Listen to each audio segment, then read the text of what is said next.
China exported a 350 km/h high-speed rail to Indonesia in response to the construction of the Belt and Road.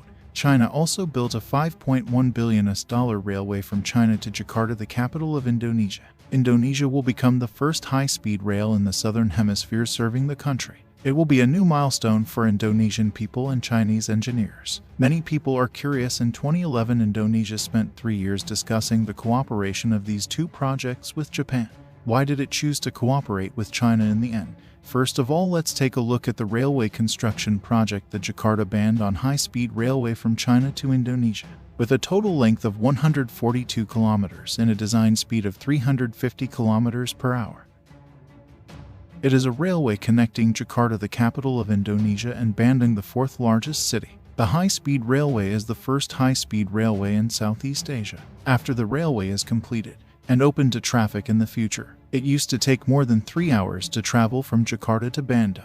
With the high-speed railway, people can arrive within 40 minutes, which greatly reduces the travel time. In 2018, the Chinese engineering team officially started building the railway and also provided 4,000 jobs for local people so that they could participate in the construction of the railway.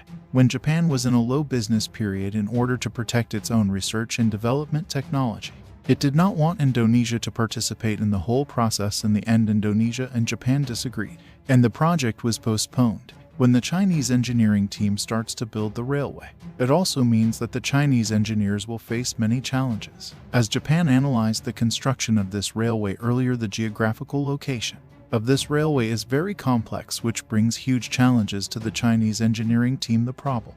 The first is the issue of climate. There are tropical rainforest climate zones along the Jakarta-Bandung high-speed railway. The soil in these areas is complex, and there are a lot of unfavorable geology and special rock and soil, including earthquakes and seismic liquefaction layers, volcanoes, landslides, land subsidence, active faults, soft soil and loose soil, expensive rock soil, volcanic sedimentary soil, etc. These are the problems that workers do not want to encounter when building railways. But in Jakarta-Bandung high-speed railway, all these problems are encountered. The complexity of these locations has a great impact on the construction of the line.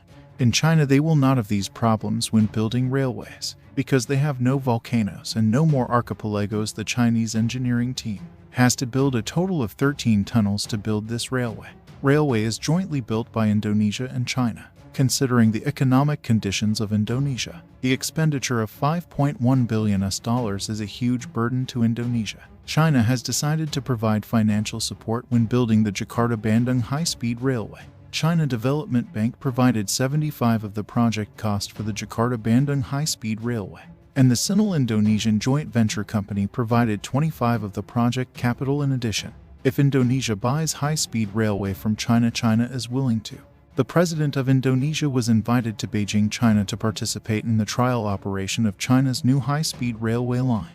Indonesia was decided to cooperate with China to build railways and import high-speed railways to China. The Jakarta-Bandung high-speed railway will officially open in 2023, which also means that it is time for Indonesia to prepare a passable high-speed railway in advance. On August 21st this year, China's tailor-made high-speed rail for Indonesia was officially completed and loaded from Qingdao Port. It is expected to arrive in Indonesia by the end of August. This incident shocked engineers in Japan and the United States. They did not expect that China would be willing to transfer high-speed rail technology to Indonesian companies, and they were also impressed by it. The Jakarta-Bandung high-speed railway is the first high-speed railway in Indonesia and Southeast Asia. It will effectively drive the areas along the line to build the Jalan high-speed railway economic belt. Bandung is one of the most beautiful and most popular cities in West Java.